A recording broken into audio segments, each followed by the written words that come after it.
Ini tentang Syahrul Yassin Limpo yang menyamar seorang penyanyi dalam dinasti korupsi yang dibangunnya.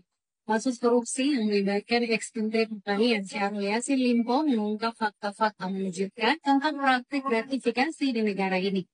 Selain dugaan penyalahgunaan jabatan untuk keuntungan pribadi, kasus ini menyoroti hubungan SYL dengan seorang wanita bernama Naim dan Nabila yang dikabarkan menerima berbagai fasilitas mewah. Fakta-fakta yang terungkap dalam persidangan memberikan gambaran suram tentang betapa dalamnya korupsi merasuk dalam sistem pemerintahan kita. Dalam persidangan yang berlangsung pada 29 Mei 2024, terungkap bahwa SYL memberikan berbagai fasilitas mewah kepada Nayun dan Nabila, termasuk cincin perhiasan, tas Balenciaga, kalung emas, dan uang saweran sebesar 10 juta. Selain itu, Nabila juga dibayar cicilan apartemennya sebesar 29,4 juta dan diberikan pekerjaan sebagai pegawai honorer di Kementan dengan gaji 4,3 juta. Meski SYL membantah adanya hubungan spesial, bukti aliran dana dan fasilitas khusus yang diberikan kepadanya sulit untuk mengabaikan adanya hubungan tersebut. Menurut laporan Pusat Pelaporan dan Analisis Transaksi Keuangan, sejak 2019 total transaksi di rekening SYL mencapai 100 miliar. Angka ini jauh melampaui gaji resmi seorang menteri yang tak lebih dari 50 juta per bulan. Salah satu aspek paling mengejutkan dari kasus SYL adalah keterlibatan keluarganya. Dari 14 orang yang sudah dicekal oleh Komisi Pemberantasan Korupsi, terdapat nama istri Ayun Sri Harahap, anaknya juga bernama Indira dan Kemal, bahkan cucunya bernama Andi Tenri atau Bibi. Jika terbukti bersalah, ini akan menjadi rekor pertama di Indonesia, di mana 3 generasi terlibat dalam kasus korupsi yang sama.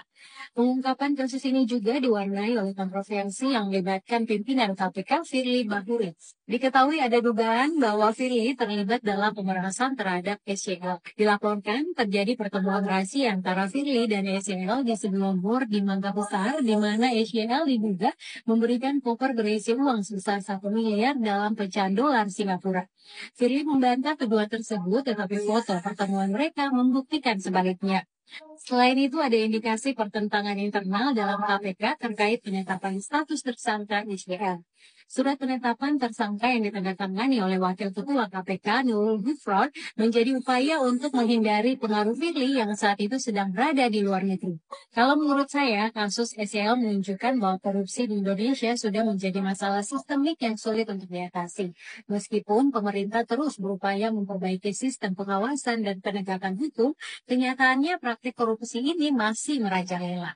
Hukuman yang lebih berat termasuk hukuman mati atau kemiskinan pelaku dan keluarganya mungkin perlu dipertimbangkan untuk memberikan efek jerah. Selain itu, masyarakat harus lebih kritis dan berani dalam mengawasi dan melaporkan praktik korupsi. Pendidikan anti korupsi juga perlu ditanam sejak dini agar generasi mendatang memiliki integritas dan kesadaran yang tinggi terhadap pentingnya kejujuran dan transparansi dalam pemerintahan. Hanya dengan upaya bersama dari semua pihak, Indonesia bisa membebaskan diri dari belenggu korupsi yang selama ini menghancurkan moral dan kepercayaan publik terhadap pemerintahan. Kasus SYL ini seharusnya menjadi pelajaran berharga bagi kita semua untuk tidak pernah berhenti berjuang melawan korupsi. Kalau menurut kamu bagaimana?